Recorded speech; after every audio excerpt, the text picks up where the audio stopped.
Bonjour à tous, on se retrouve pour une nouvelle position. Ici, le trait pour les noirs, évidemment. Et la solution devrait être facile pour vous, qui êtes un adepte des coups forcés, normalement.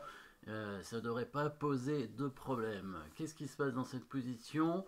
Dame, 2 tours, un cavalier, 5 pions pour les noirs. Dame, tour fou, cavalier, 5 pions pour les blancs. Donc une qualité de retard, mais des menaces pour les blancs, puisque le cavalier attaque la dame et l'autre, le cavalier noir, est attaqué par la tour et par la dame blanche. Donc, a priori, si dans la logique des choses, les blancs devraient récupérer un cavalier, puisque la dame étant attaquée, elle devrait bouger, et donc le cavalier va être perdu au coup d'après, à moins évidemment qu'il y ait des coups forcés, bien évidemment, il y en a toujours, et on peut en trouver dans cette position. Il y en a trois échecs, trois échecs possibles, avec la tour qui peut se sacrifier en G1. Évidemment, on commence par la tour parce que c'est ce qui donne le moins de matériel, hein. Alors le roi va prendre et puis on pourrait ramener le tour, mais ça sert absolument à rien d'avoir donné cette tour. Donc on aurait la même position, pouvoir donner le deuxième tour pour rire, et puis on perdrait toutes les pièces. Voilà. Du coup, pas cet échec, évidemment. Alors, la dame peut donner échec. Elle peut donner échec en F3 ou en F2. Prendre le pion, ça paraît peut-être plus intéressant. Voyons ça. Il va prendre avec le roi. Je pense qu'il n'a pas trop le choix, hein. Il pourrait s'enfuir, mais bon, ça serait quand même pas très intéressant. Puis il y aurait encore des échecs après. Et le cavalier pourrait bouger simplement de toute façon. Et les noirs resteraient avec une qualité, un pion d'avance, hein. Donc roi prend dame, il faut continuer les échecs évidemment. Donc la tour va faire échec, laquelle on va essayer de restreindre le plus possible le roi blanc évidemment. Et donc on va monter la tour ou descendre, d'abord, tout dépend de quel côté on se place évidemment, hein, par rapport à l'idée qu'on s'en fait bien sûr. Donc la tour qui monte pour faire échec, du coup le roi est obligé de redescendre, donc de revenir en F3, hein. Alors après, il faudrait encore faire un échec, parce que il faut continuer, on a quand même donné la dame, ce qui fait beaucoup, donc on continue à faire un échec. Le cavalier maintenant peut arriver, évidemment, toujours en restreignant le roi le plus possible.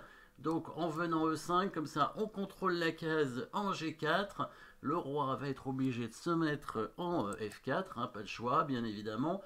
Alors, maintenant, comment on continue à faire échec? Il y a les tours qui sont toujours là. On peut mettre une tour en F1 ou en F2. Probablement celle-ci plutôt. Pourquoi? Parce que l'autre va peut-être être utile pour prendre ce pion quand le roi va aller sur la colonne H. Vérifions.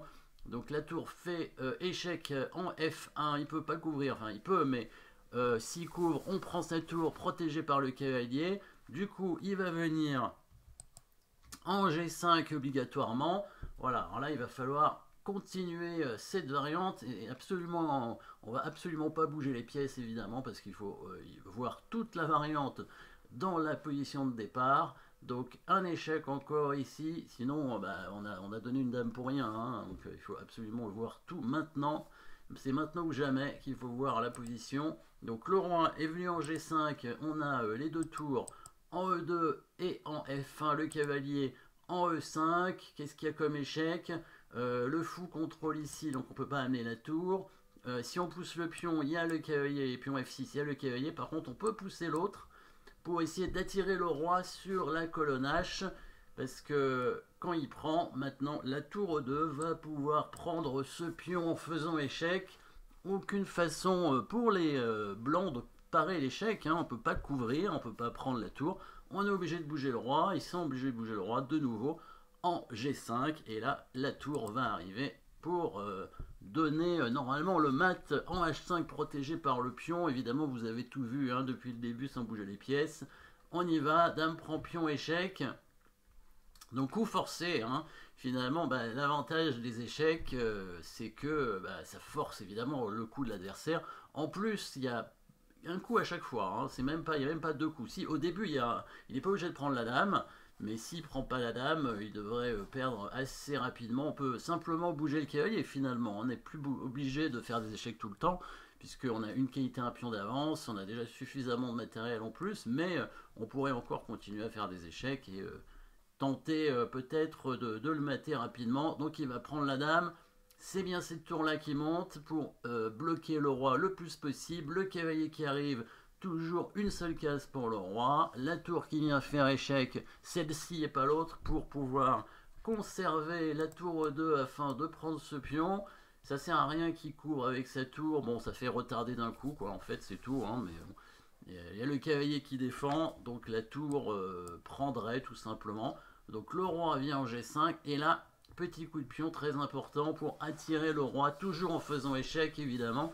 Les noirs n'ont pas le temps de faire des coups silencieux comme on dit, ou des coups tranquilles. Peut-être roi G7 est envisageable, mais bon, ça sert à rien, autant le mater directement. H6, s'il prend pas le pion, il est mat, donc il prend le pion, il sera mat aussi, mais en plus de coups. On reprend pion, on prend ce pion sur échec, et quand il revient, voilà, il y a la tour qui vient donner mat, donc un mat en 7 coups à partir de la position de départ, hein, avec des coups forcés, et c'est probablement la seule façon de gagner, puisque là, comme on disait, hein, les noirs ont des pièces attaquées, hein, et les blancs menacent de récupérer leur cavalier ici, avec 2 pièces contre la tour, donc avec probablement un avantage dans la position si jamais les noirs jouent simplement leur dame n'importe où, hein, en E5 par exemple. Voilà, la dame prendrait le cavalier en C6 et là les noirs seraient embêtés évidemment. Voilà, donc jolie petite combinaison avec des coups forcés, destruction de la chaîne de pions évidemment devant le roi, et puis après des échecs de cavalier et de tour aux bons endroits bien évidemment. Merci d'avoir suivi cette position, n'oubliez pas de vous abonner et à très bientôt.